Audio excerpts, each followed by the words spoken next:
Hi guys, so I'm going to make some pico de gallo today, which is what you might think of as a chunky salsa. Pico means beak, and de gallo, Gallo. A gallo is rooster, so it's like the beak of a rooster or the pecking of a rooster. Like when they peck on the ground, they bring up bits. Funny name for it, isn't it? But it's what we commonly in the U.S. consider like chips and salsa.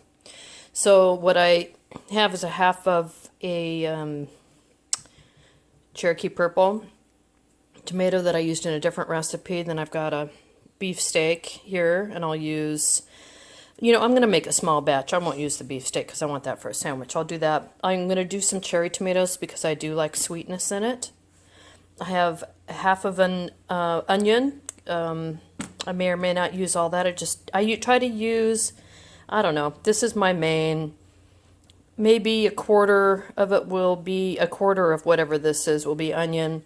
I happen to have some ripe tomatillos, so I'll use those. I don't always use those, but they give a nice solidness to the pico, and they give kind of a lemony, limey flavor. I'll take a look at that when I slice it up so you can see what I'm talking about. A lot of people don't know what tomatillos are, so let's talk about that. I've got some red hot chili peppers here, the red hot chili peppers. And then I have some cilantro I just picked. I have fresh cilantro now in the middle of September because I planted it at the end of July. It's a little trick. We're taught to plant it in spring, right? But then by the time you're ready to make your beautiful salsas, your cilantro is gone. So plant it later, harvest it later. So I'm going to go ahead and chop this stuff up, put it in my bowl. Probably the peppers too, and then some onion, and we'll take a look at these tomatillos when we get there, and I'll show you a fun little way to chop up some cilantro to make your life quicker and easier. All right, here we go. All right, so we have the cherry tomatoes and that half of a Cherokee purple mixed up in here. Isn't that beautiful? Very good.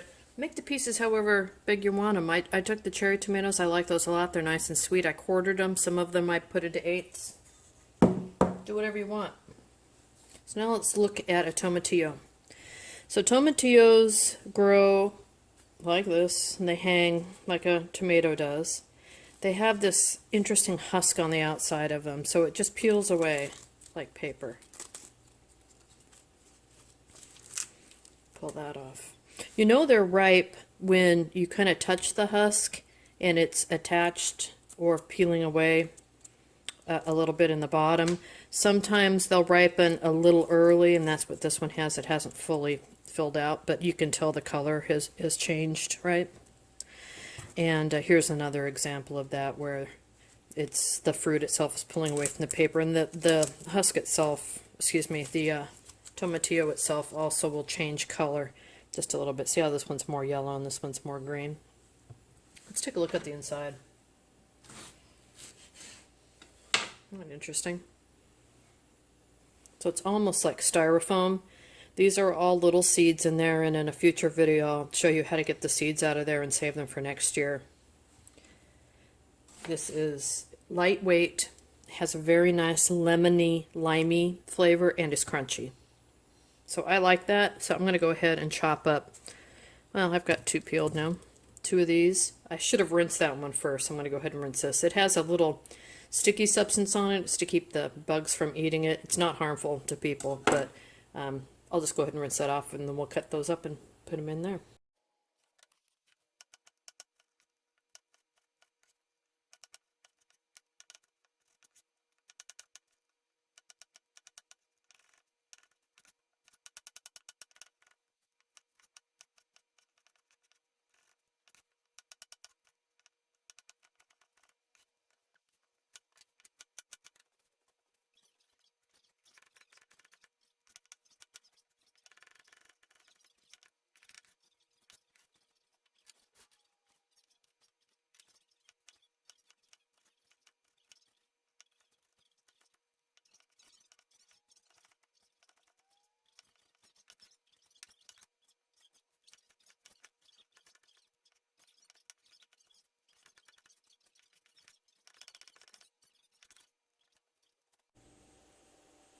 All right, so we have the base of everything all in here. We've got those two different kinds of tomatoes. We've got some onions.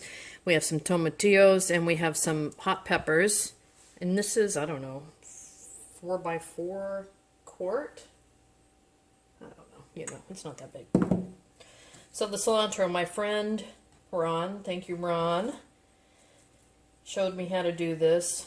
He's been in the restaurant industry for a million years and currently manages, but knows how to cook. So he showed me about the cilantro. So usually, you know, when I used to do it, I would pick the leaves off, stick to everything. Then I would roll them into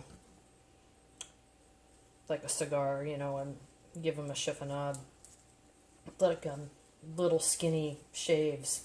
So what he told me was forget it, use the stem and all, kind of roll it up to wrap it like a huge chiffonade. And then, after you've cleaned it, of course, and just do the whole thing at once. I've never minded stems. I like them. I like cilantro. Does not taste like soap to me. If you think cilantro tastes like soap, try some coriander seed. This is coriander seed. It comes like a peppercorn.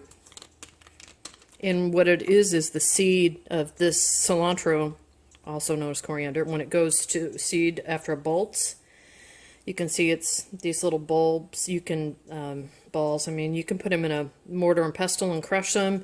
You could put them in a towel and hit it with a hammer. You could put it in a food processor. You could put it in an old coffee mill.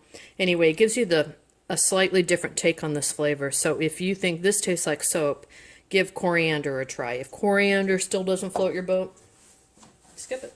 Don't use it. Have it on the side for people that like it. It gives instant flavor, so it's not like you really need to have things marinating in it. Alright, so we got that whole bunch chopped up very nicely, very quickly. I am going to put a little vinegar or lemon or lime juice if I had lemon or lime juice. Actually, let's see if I have a frozen lime. I may have one. But let's give this a stir, and we are going to see if we like the color.